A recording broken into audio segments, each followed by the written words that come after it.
আজ একটা এমন বেবি শাওয়ার থিমের কেক বানাবো যেটা দেখে আমি নিজেই অবাক হয়ে গেছিলাম।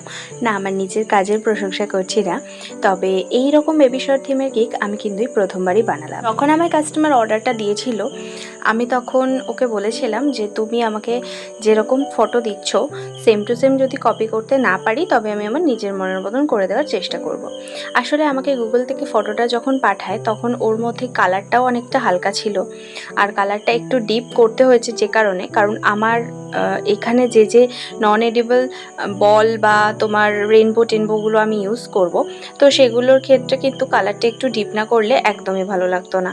তো এই যে রেনবো টপারটা ইউজ করেছি এটা কিন্তু সিলিকনের, আর এই যে ড্রিপিংটা দিচ্ছি এটা পুরোটাই কিন্তু চকলেটের। এবার ইনসাইড ফ্লেভারটা কি ছিল সেটা তোমরাই গেস করো।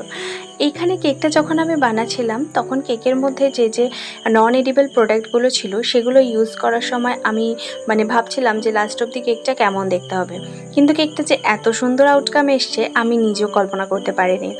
এবার কেকের কথা থেকে বেরিয়ে তোমাদেরকে আরও একটা কথা বলি। এই যে আমার পুরানো ভিডিওগুলোতে আমি ব্যানারটা লাগিয়েছিলাম, তারপরে কেন জানি না মনে হলো এই ব্যানারটা লাগালে ভালো লাগছে না, আমি ব্যানারটা সরিয়ে দিয়েছি। তোমরা আমাকে কেউ একজন তো অন্তত কমেন্ট করে জানাও যে ব্যানারটা কেমন, ভালো লাগছে কি লাগছে না। লাস্টে কিন্তু আমি কিছু চকলেট টপার অ্যাড করেছি, প্রজাপতি অ্যাড করেছি, আর এরকম গোল্ডেন বল দিয়ে সাজিয়েছি। কেকটা কেমন হচ্ছে অবশ্যই জানিও। টাটা।